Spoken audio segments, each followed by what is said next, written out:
and this was my wedded husband, and he was slain by the knight that is in the glade in the wood. And do not thou go near him, lest thou shouldest be slain by him likewise. My sister, thou dost reproach me wrongfully. Through my having so long remained amongst you, I shall scarcely vanquish him, and had I continued longer, it would indeed be difficult for me to succeed. Cease therefore thy lamenting, for it is of no avail, and I will bury the body, and then I will go in quest of the knight, and see if I can do vengeance upon him." And when he had buried the body, they went to the place where the knight was, and found him riding proudly along the glade.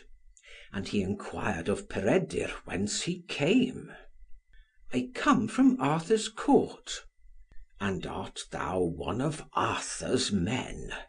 "Yes, by my faith." "A profitable alliance, truly, is that of Arthur." And without further parlance they encountered one another, and immediately Peredur overthrew the knight, and he besought mercy of Peredur. "Mercy shall thou have," said he, "upon these terms, that thou take this woman in marriage, and do her all the honour and reverence in thy power, seeing thou hast without cause slain her wedded husband; and that thou go to Arthur's court, and show him that it was I that overthrew thee, to do him honour and service; and that thou tell him that I will never come to his court again, until I have met with the tall man that is there, to take vengeance upon him for his insult to the dwarf and the dwarfess." And he took the knight's assurance that he would perform all this. Then the knight provided the lady with a horse and garments that were suitable for her, and took her with him to Arthur's court. And he told Arthur all that had occurred, and gave the defiance to Kai. And Arthur and all his household reproved Kai, for having driven such a youth as Peredur from his court. Said Owain the son of Urien, "This youth will never come into the court until Kai has gone forth from it." "By my faith," said Arthur, "I will search all the deserts in the island of Britain, until I find Peredur, and then let him and his adversary do their utmost to each other." Then Peredur rode forward. And he came to a desert wood, where he saw not the track either of men or animals, and where there was nothing but bushes and weeds. And at the upper end of the wood he saw a vast castle, wherein were many strong towers. And when he came near the gate, he found the weeds taller than he had done elsewhere. And he struck the gate with the shaft of his lance. And thereupon, behold, a lean auburn-haired youth came to an opening in the battlements. "Choose thou, chieftain," said he, "whether I shall open the gate unto thee, or shall I announce unto those that are chief, that thou art at the gateway?" "Say that I am here," said Peredur, "and if it is desired that I should enter, I will go in." And the youth came back, and opened the gate for Peredur. And when he went into the hall, he beheld 18 youths, lean and red-headed, of the same height, and of the same aspect, and of the same dress, and of the same age as the one who had opened the gate for him. And they were well skilled in courtesy and in service. and they disarrayed him. Then they sat down to discourse. Thereupon, behold, 5 maidens came from the chamber into the hall, and Peredur was certain that he had never seen another of so fair an aspect as the chief of the maidens. And she had an old garment of satin upon her, which had once been handsome, but was then so tattered that her skin could be seen through it. And whiter was her skin than the bloom of crystal, and her hair and her 2 eyebrows were blacker than jet, and on her cheeks were 2 red spots, redder than whatever is reddest. And the maiden welcomed Peredur, and put her arms around his neck, and made him sit down beside her. Not long after this, he saw 2 nuns enter, and a flask full of wine was borne by one, and 6 loaves of white bread by the other. "Lady," said they, "Heaven is witness, that there is not so much of food and liquor as this left in yonder convent this night." Then they went to meat, and Peredur observed that the maiden wished to give more of the food and of the liquor to him than to any of the others. "My sister," said Peredur, "I will share out the food and the liquor." "Not so, my soul," said she. "By my faith, but I will." So Peredur took the bread, and he gave an equal portion of it to each alike, as well as a cupful of the liquor. And when it was time for them to sleep, a chamber was prepared for Peredur, and he went to rest. "Behold, sister," said the youths to the fairest and most exalted of the maidens, "we have counsel for thee." "What may it be?" she enquired.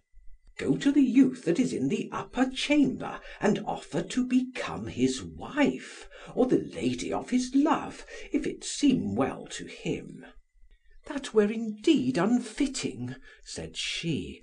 "Hitherto I have not been the lady love of any knight, and to make him such an offer, before I am wooed by him, that truly can I not do."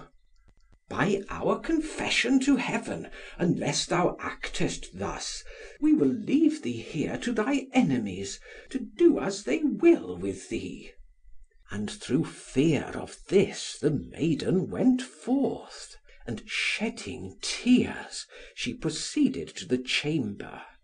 And with the noise of the door opening, Peredur awoke, and the maiden was weeping and lamenting. "Tell me, my sister," said Peredur, "wherefore dost thou weep?" "I will tell thee, lord," said she. "My father possessed these dominions as their chief, and this palace was his, and with it he held the best earldom in the kingdom. Then the son of another earl sought me of my father, and I was not willing to be given unto him, and my father would not give me against my will, either to him or any earl in the world. And my father had no child except myself. And after my father's death, these dominions came into my own hands, and then was I less willing to accept him than before. So he made war upon me, and conquered all my possessions, except this one house. And through the valour of the men whom thou hast seen, who are my foster brothers, and the strength of the house, it can never be taken while food and drink remain.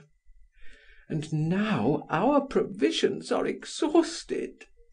But as thou hast seen, we have been fed by the nuns, to whom the country is free. and at length they also are without supply of food or liquor, and at no later date than to morrow the Earl will come against this place with all his forces, and if I fall into his power, my fate will be no better than to be given over to the grooms of his horses. Therefore, Lord, I am come to offer to place myself in thy hands, that thou mayest succour me, either by taking me hence, or by defending me here, whichever may seem best unto thee." "Go, my sister," said he, "and sleep, nor will I depart from thee until I do that which thou requirest, or prove whether I can assist thee or not." The maiden went again to rest, and the next morning she came to Peredur, and saluted him. "Heaven prosper thee, my soul, and what tidings dost thou bring?" "None other than that the Earl and all his forces have alighted at the gate, and I never beheld any place so covered with tents, and thronged with knights challenging others to the combat." "Truly," said Peredur, "let my horse be made ready." So his horse was accoutred, and he arose, and sallied forth to the meadow. And there was a knight riding proudly along the meadow, having raised the signal for battle. And they encountered, and Peredur threw the knight over his horse's crupper to the ground. And at the close of the day one of the chief knights came to fight with him, and he overthrew him also, so that he besought his mercy. "Who art thou?" said Peredur. "Verily," said he, "I am master of the household to the Earl." "And how much of the Countess's possessions is there in thy power?" "The third part, verily," answered he. "Then," said Peredur, "restore to her the third of her possessions in full, and all the profit thou hast made by them. And bring meat and drink for 100 men, with their horses and arms, to her court this night. And thou shalt remain her captive, unless she wish to take thy life." And this he did forthwith. And that night the maiden was right joyful, and they fared plenteously. End of Section 6. Recording by Martin Geeson in Haslemere, Surrey.